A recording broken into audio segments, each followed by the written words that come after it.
So what does the small intestines look like? Well, what we can see if we open up the abdomen for the first time, if you go into a dissecting room and you open up the abdomen and you remove the flaps of anterior abdominal wall, what you're met with is actually an apron-like structure. An apron-like structure which we can see here, and that's hanging down from the transverse colon. Transverse colon will come later on, but that's part of the large intestine. And actually dangling down from the large intestine is this apron fatty membrane, which is known as the greater omentum. And we'll cover this in more detail. If, however, we move across onto this diagram on the other side, and we've actually elevated the transverse colon and we've elevated the greater omentum, we can see we have the coils of intestines.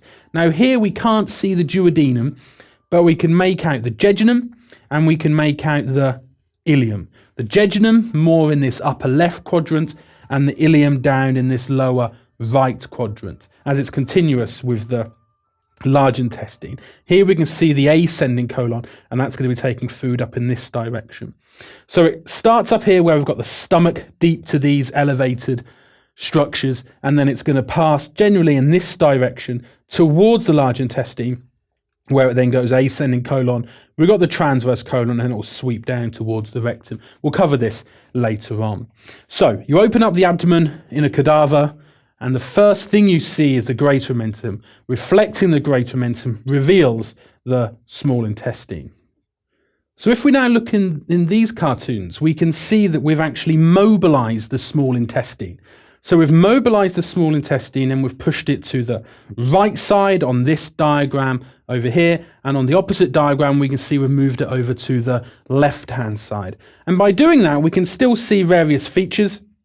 So over here, we can see the ascending colon, we can see the transverse colon, and then because we've mobilized it to the right, we can see the descending colon and the sigmoid colon. We'll cover these in more detail later on. But we can see where we've flopped over to the right-hand side, we can see the beginning of the jejunum, and this is known as the duodenojejunal junction. We can see here, we've got this C-shaped part, this bottom of the C shape. Remember, the duodenum would assume this position, but it is posterior to the transverse colon. So we can see that the duodenum would be coming around in here, and just this portion we can see as the horizontal part of the duodenum. This is then going to be continuous with the jejunum, and the duodenum is continuous with the jejunum at this region here, which is the duodenojejunal junction, and we can pick that up here. The jejunum is then going to be continuous all the way with the ileum, and then we can pick the ileum up as it progresses towards the ascending part of the colon, part of the large intestines. So we can see the small intestine, now that we've mobilized it, can actually pass from the upper left quadrant all the way down to the lower right quadrant. And what we can see is that a small intestine, especially the jejunum and the ileum, is mobile.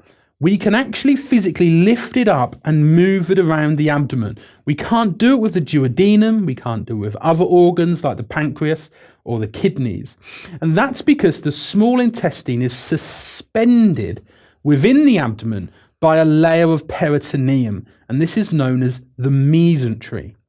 We'll cover the peritoneum in later lectures, but for now, we can appreciate that the small intestine, the jejunum and the ileum, is suspended from the posterior abdominal wall via the mesentery, a layer of peritoneum that extends from the posterior abdominal wall. If we then look at this other picture, we've actually removed the small intestine from the abdominal cavity, or at least the majority of the small intestine from the abdominal cavity. And here we can pick up the stomach, and then we've got this C-shaped duodenum.